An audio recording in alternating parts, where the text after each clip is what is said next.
Salutations and welcome back to my Minecraft Hardcore series. This is episode 27. My name is GOJIRACELL, I am your host, so let's begin. Here we are in the village. It is basically just after the raid has ended. There's cats about doing what cats do. I think I saw one over here. Yep, there it is. How cute. I could make a nature documentary. But I'm not going to do that right now. We thankfully did not die in the raid, and I decided to use the hero of the village effect that I got from becoming the hero of the village to just trade a bunch, and I got a bunch of emeralds and not much else. And I basically just got myself a bunch of emeralds just in case in the future I need a bunch of emeralds. And finally, we have Totems of Undying. We have 5 in total, if I can find them. There they are. 3 in this chest, 2 in my inventory, just in case I get in such a bad situation that I have to use one, which I don't foresee happening anytime soon, but whatever. Certainly not this episode, because in this episode I want to get back to this. The raid was a nice break from working on this project, but I really want to finish it. I want to completely finish decorating all of these giant stone monoliths. The pipes were annoying, but I imagine detailing and making interesting these large stone flat faces will be a little bit easier than using a bunch of rare resources to make these stupid pipes. So essentially, the goal for this episode is finish this. I just want this entire thing done, finished, or at the very least in such a state that I could just work on it for a few minutes off camera and whatever. It's not really important what happens, what state it's in, as long as it's in a state that I'm happy with by the end of this episode. And by a state I'm happy with, most likely that state's just going to be finished, as I've said multiple times already. I don't really need to repeat myself to people, but I am anyways. Whatever. Let's go!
there you have it. This took a lot longer than I thought it would take, but even so, I was able to finish it, kind of. Now, when I say finished, it is not finished.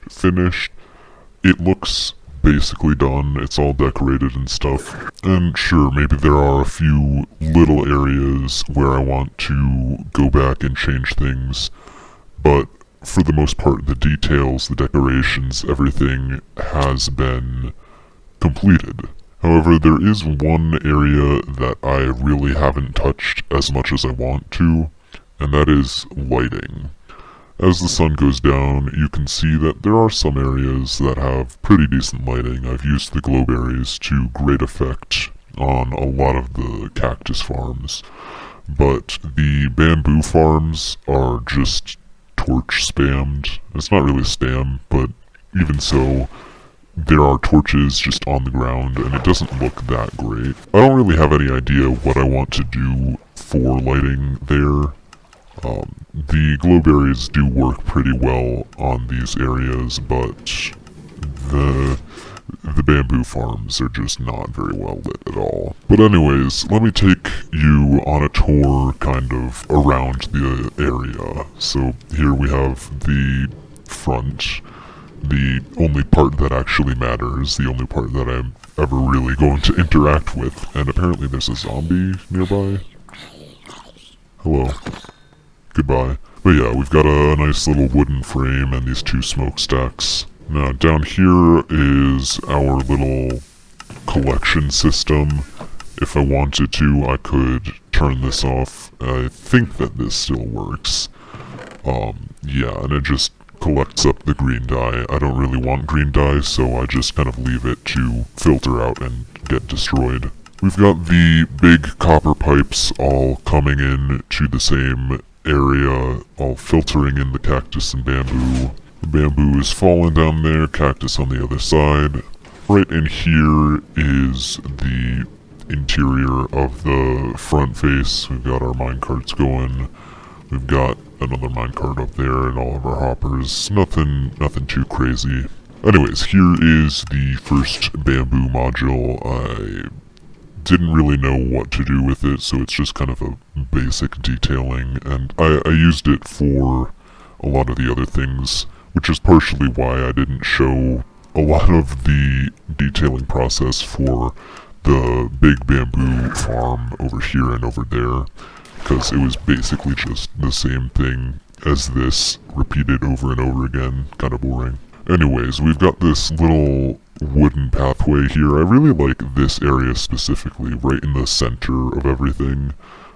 Especially just like underwater, swimming between like the pipes and all of these little pillars and walls and everything. It feels very snug and very factory, kind of tight, cramped area-esque.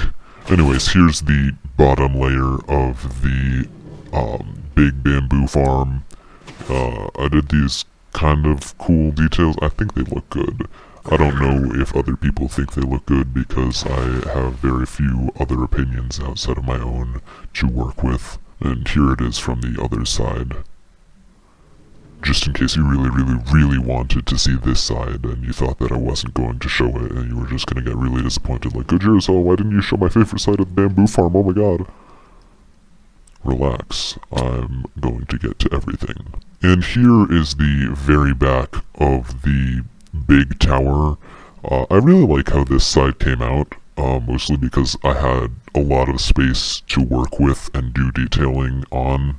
Because see, I made these balconies and they kind of split the entire structure up, but this side was just one big blank canvas to be painted on, if you will excuse my analogy. And then over here is the big wheel thing that I made. I don't know why I decided that I needed a wheel, I just thought it looked kind of factory-esque. And it's got a big band running down to this smaller wheel. I wanted to make this like a little bit more separated from these buildings, but it just wouldn't work. The wheel was just too big to not be attached to both sides and also not look weird. We've got a lot of vines, a lot of leaves and plants and stuff hanging down off of this stuff. I haven't done any like foliage or anything on these bamboo parts. I don't know if I want to maybe do that eventually. I don't know.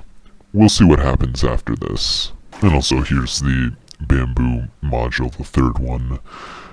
Again, very little interesting detailing going on. Really the only thing different is this side with these like pillars. I don't know what to call them. They look kind of like bars on a jail cell. And then we've got more copper pipes all over the place, and also the first cactus module with these like, I don't really know what to call them. They're just kind of like bits of the outer structure that's been stripped away, or at least that's what I'm kind of trying to go for with them, and just kind of exposing the inner structure with all the bricks and stuff underneath. Not that there's actually bricks inside. It's just supposed to look cool, basically. And then finally there is the tower itself up onto the little balconies. There really isn't much to do here, or much up here at all. It's just kind of green, random vines, almost, but not quite covering the path. And then here's the second balcony up on top of the world. I also made these like weird cactus beds. I don't know why, I just thought that they looked kind of cool. Yeah, that's basically it. And then up at the very top of everything, we have this little walkway suspended from the ceiling up above all of these cacti. There are so many cacti here. And finally, the very top floor, I think I'm going to like add a few more glowberries on some of this stuff just to be a bit more lit up. And also, we've got a bunch more torches up here. But the view is pretty good. We can see my house pretty easily. I don't know why we wouldn't be able to see it. It's literally right there, but whatever. And if we increase the render distance by an excessive amount, we can even see the village off in the background. Press F1 so that the spyglass thing isn't there. But yeah, that's where we were last episode, and we fought all those freaking pillagers and stuff. It was so much fun, wasn't it? There isn't really much else to see apart from, remember that ocean temple that I randomly decided to raid that one time? It was like before I even finished this thing. Yeah, it's literally right over there. Like it's so close to my base. Sorry for the lag, but like it is right there.